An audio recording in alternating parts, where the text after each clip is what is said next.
1971 সালকে ভুলিয়ে দেওয়ার কোনো অবকাশ নেই, কারণ ওটাই হচ্ছে আমাদের জন্মের ঠিকানা। তারা 1971-কে এখন নিচে নামিয়ে দিতে চায়। হাসিনাকে উৎখাত করার জন্য আমরা কিন্তু 15 বছর সংগ্রাম করেছি, আমাদের মুক্তিযোদ্ধারা সংগ্রাম করেছে।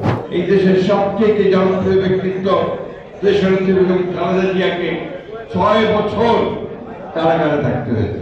একটা ফ্যাসিবাদী দানবীয় রাষ্ট্র কায়েম করা হয়েছিল শেখ হাসিনা। আজকের এই মুক্তিযোদ্ধা সমাবেশে সম্মানিত সভাপতি বীর মুক্তিযোদ্ধা ইশতিয়াক, এই সমাবেশে উপস্থিত বাংলাদেশের মুক্তিযুদ্ধে বীর সেনানীবৃন্দ, বিশেষ করে আমাদের গর্ব মেজর অন্যান্যরা এবং বাংলাদেশের প্রত্যন্ত অঞ্চল থেকে আগত বীর মুক্তিযোদ্ধা ভাইয়েরা, আসসালামু আলাইকুম। আমরা এখন অনেক বয়সের ভারে আক্রান্ত, যারা 1971 সালে মুক্তিযুদ্ধ করেছি। আমি আপনাদেরকে অনুরোধ করবো, সবাই যে সাংবাদিক ভাইদেরকে দয়া করে একটু নীরবতা পালন করবেন প্লিজ। এই যে প্লিজ, এইভাবে কথা বলা যায় না ভাই। আমাদের জন্য এই ধরনের একটা অনুষ্ঠানে দীর্ঘক্ষণ কথা শোনা একটা সমস্যার ব্যাপার হয়ে দাঁড়ায়। আর তারপরে আমাদের জন্য আমার কথা বলা, শরীরের বিভিন্ন সমস্যার আক্রান্ত হয়ে গেছি, ব্যাধিতে আক্রান্ত হয়েছি, আমাদের জন্য একটু কষ্টকরই হয়। আমি ফাদ ভাইকে বললাম যে আর একটু ভালো জায়গায় নিয়ে গেলে, যে এত লোক এখানে কষ্ট পাচ্ছে সব গরমে, কোথায় ভালো হতো। আগামীতে আপনি এই ধরনের বড় সমাবেশ করলে ভালো জায়গায় নিয়ে গেলে আমরা সবাই উপকৃত হব। আমার সামনে আমি দেখতে পাচ্ছি আমাদের উত্তরাঞ্চলে যারা মুক্তিযুদ্ধ করেছিলেন, আমাদের বীর সেনানীরা, আমার ঠাকুরগাঁয়ের যারা গ্রুপ করি, দিনাজপুরের মঙ্গলিয়া ভাই আছেন, আর অনেকেই আছেন যারা সেই 1971 সালের মুক্তিযুদ্ধে সক্রিয়ভাবে অংশ নিয়েছেন। প্রিয় সহকর্মীবৃন্দ, আজকের যে বিষয়, সেই বিষয়টা আমরা বিশেষ করে 7ই নভেম্বরের কেন্দ্র করে। 7ই নভেম্বরকে আমরা এত গুরুত্ব দিচ্ছি কেন? এই কারণে যে 7ই নভেম্বরে আমরা নতুন করে আমরা আবার একটা স্বাধীনতাকে রক্ষা করতে পেরেছিলাম। কারণ 1975 সালের পট পরিবর্তনের পরে আবার কিন্তু 3রা নভেম্বর একটা উদ্যোগ উঠছিল আপনার যে তৎকালীন সরকারকে ওঠে দিয়ে আবার একটা ভারতের আধিপত্যবাদকে প্রতিষ্ঠিত করে একটি সরকার গঠন করা। 7ই নভেম্বরে সিপাহী জনতা তাদের বিপ্লবের মধ্য দিয়ে আপনার গৃহবন্দী জিয়াউর রহমানকে বের করে নিয়ে এসে দেশ পরিচালনার যে দায়িত্ব দেওয়া হয়েছিল এবং যার বাংলাদেশ রক্ষা পেয়েছিল, এটা আপনার তখনই সম্ভব হয়েছিল যখন আমাদের বীর মুক্তিযোদ্ধারা, সৈনিকেরা এবং দেশপ্রেমিক মানুষেরা একসাথে হয়ে একজোট হয়ে সেই উদ্যোগটা গ্রহণ করে। বন্ধুগণ, এটা আসলে করার একটা অনেক অনেক অনেক কথা বলে। আমাদের যারা আমরা একটা বয়স হয়ে গেছে, কথা বেশি বলতে পারি না সবসময়, চেষ্টা করছে একটা শক্তি, একটা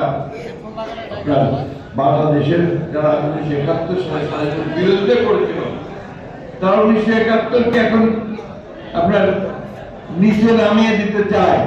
তারা শুধুমাত্র 24শে জুলাইয়ের যে আন্দোলন থাকে বড় বড় দেখাতে চায়। আমরা 1924-এর যে আন্দোলন, সেটা 15 বছর ধরে করেছে, এক আধ দিন নয়।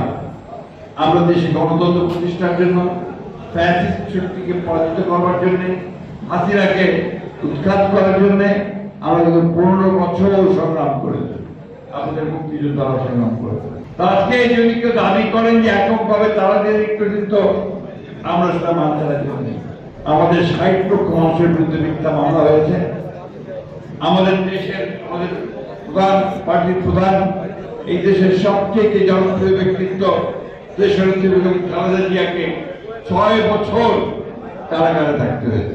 আমাদের যত আপনার সিনিয়র নেতৃবৃন্দ আছেন বিএনপির, এমন একজন ব্যক্তি নাই, হাফিজ ভাই সহ যাদের এখানে শত শত মামলা ছিল না। আমাদের 440 জন মানুষের এই একটা অবস্থার মধ্যে আমরা যুদ্ধ করেছি, সংগ্রাম করেছি। আমাদের ইলিয়াস ভাই সহ ১৭০০ মানুষকে খুন করে দেওয়া হয়, ২০,০০০ মানুষকে খুন করা হয়, একটা ফ্যাসিবাদী দানবীয় রাষ্ট্র কায়েম করা হয়েছিল শেখ হাসিনা। আমরা সেটার বিরুদ্ধে লড়াই করি। আজকে এখানে বিভক্তি আমরা আনতে চাই না, কিন্তু অত্যন্ত পরিকল্পিতভাবে কিছু কিছু শক্তি, কিছু কিছু মানুষ এখানে বিভক্তি আনতে চায়। ১৯৭১ সালকে যারা ভুলিয়ে দিতে চায়, তাদের লক্ষ্য একটাই, তারা ১৯৭১কে অস্বীকার করতে চায় এবং আমরা যে বাংলাদেশে একটা স্বাধীন সার্বভৌম রাষ্ট্র হয়েছি, লড়াই করে যুদ্ধের মধ্য দিয়ে, আমাদের নেতা শেখ জিয়া রহমানের ঘোষণার মধ্য দিয়ে, সেটাকে তারা অস্বীকার করে। আমরা এ ব্যাপারে পরিষ্কার করে বলতে চাই, ১৯৭১ সালকে ভুলিয়ে দেওয়ার কোন অবকাশ নেই, কারণ ওটাই হচ্ছে আমাদের জন্মের ঠিকানা। এই দেশে, এই ভূখণ্ড একটা স্বাধীন দেশ হিসাবে বাঁচতে হবে, এটা আমাদের মনে রাখতে হবে সবসময়। ১৯৭১ হচ্ছে আমাদের অস্তিত্বের কথা, আমাদের পরিচিতির কথা, আমাদের স্বাতন্ত্র্যের কথা। সেই দিন যে ঘোষণা হয়েছিল স্বাধীনতা, সেই ঘোষণা হচ্ছে আমাদের নতুন জাতি হিসেবে আত্মপ্রকাশের কথা। বন্ধুগণ, আজকে সেই সমস্ত শক্তির অনেক বেশি পুনর্লম্ফন দেখতে পাই। একবার স্মরণ করুন অতীতের কথা, নাম ধরে বলবো না, কিন্তু নিজেদের অতীতটা স্মরণ করবেন। ১৯৭১ সালে আপনাদের কি ভূমিকা ছিল সেটাও আপনারা মনে রাখবেন। আমি কথাটা পরিষ্কার করে বলতে চাই, তাতে আপনার নাকশ আমার কিছু করার নাই।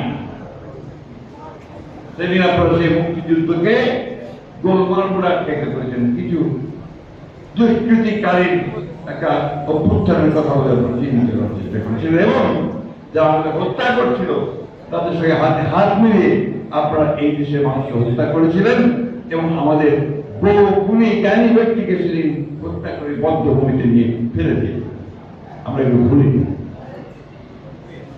বন্ধুগণ, ১৯৭৫ সালের পর পরিবর্তনের পরে, ৭ই নভেম্বরের পরে শহীদ প্রেসিডেন্ট জিয়াউর রহমান বাংলাদেশের সংস্কার শুরু করেছিলেন। রাষ্ট্র কাঠামো সরকার, একদলীয় শাসন ব্যবস্থা থেকে বহুদলীয় শাসন ব্যবস্থা, আপনার সংবাদ মাধ্যমের স্বাধীনতা, এই এতগুলো পত্র পত্রিকা, এতগুলো ভোটার, এত টেলিভিশন দেখছেন, তাদের অতীত কি আপনারা জানেন? শেখ মুজিবুর রহমান সমস্ত নিষিদ্ধ করে দিয়েছিল, মাত্র 4টা পত্রিকা চালু ছিল। সেই 4টা পত্রিকা সরকারি নিয়ন্ত্রণে চলবে। শেখ মুজিবের বাইরে যাওয়ার কোন উপায় ছিল না। আপনি আসবেন, কথা বলবেন, কথা বলতে কথা বলতে খুশি হব। তো ভাই, আমরা এই শেখ মুজিবের সেই ভয়াবহ যে 5 বছরের দুঃশাসন, সেই দুঃশাসনের পরে জিয়া রহমানই আমাদেরকে একটা নতুন একটা স্বপ্ন দেখিয়েছিলেন গণতান্ত্রিক রাষ্ট্রের, তার কাজ তিনি শুরু করেছেন।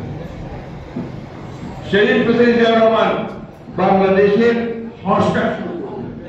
সেটা আমি আগেই বললাম যে একদলীয় শাসন ব্যবস্থা থেকে বহুদলীয় শাসন ব্যবস্থা, মাল্টি সিস্টেম এবং সংবাদ মাধ্যমের স্বাধীনতা, বিচার বিভাগের স্বাধীনতা, এই তিনি প্রথম নিয়ে এসেছেন। তো তাই নয়, আজকে মেয়েদের যে অগ্রগতি, সে অগ্রগতি সূচনা প্রেসিডেন্ট জিয়া রহমান।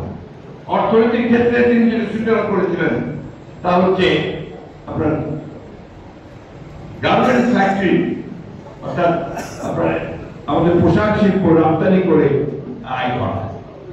আমাদের শ্রমিক ভাইরা যারা বাইরে কাজ করতে পারবেন তাদের বাইরে কাজের জন্য বাইরে পাঠিয়ে রেমিটেন্সের ব্যবস্থা করেছিলেন। এটাই বাংলাদেশের কিন্তু একটা মূল জায়গা, তার ভিত্তি করে বাংলাদেশ অর্থনীতি দাঁড়িয়ে আছে, সেটাও করেছেন শহীদ প্রেসিডেন্ট জিয়া রহমান। এরপরে দেশনেত্রী বেগম খালেদা জিয়া তিনি প্রেসিডেন্সিয়াল ফর্ম অফ গভর্নমেন্ট থেকে পার্লামেন্টারি ফর্ম অফ গভর্নমেন্টে নিয়ে গেছিলেন এবং আমাদের আপত্তি থাকা সত্ত্বেও নতুন নির্বাচন করে তিনি সেই তত্ত্বাবধায়ক সরকারের বিধান চালু করেছিলেন, যার অধীনে প্রায় 4টা নির্বাচন হয়েছে অত্যন্ত সুন্দর, সবাই গ্রহণ করেছিল। এই শেখ হাসিনা সেটাকে বাতিল করে মানুষের যে ভোট প্রয়োগের যে অধিকার সেটাকে এগুলো না বলতে হয় না ভাই, বলতে হয়। সবাই ভুলে যাচ্ছে এখন। এবং এখন কোন একটা দল বলে যে বিএনপি নাকি নির্বাচন পিছাচ্ছে। আর বিএনপি তো নির্বাচন খুবই দল থেকে আমরা নির্বাচনের কথা বলছি। এই ছাত্র গণঅভ্যুত্থানের পরে আমরা সভা করে 4-5 দিনের মধ্যে সরকাররা করেছিলাম 3 মাসের মধ্যে আমরা নির্বাচন চাই। কেন বলেছিলাম যে নির্বাচন হলে একটা পার্লামেন্ট গঠিত হলে আজকে যে অপশক্তিগুলো মাথার তুলে দাঁড়াচ্ছে সেই অপশক্তিগুলো দাঁড়ানোর সুযোগ পেত না।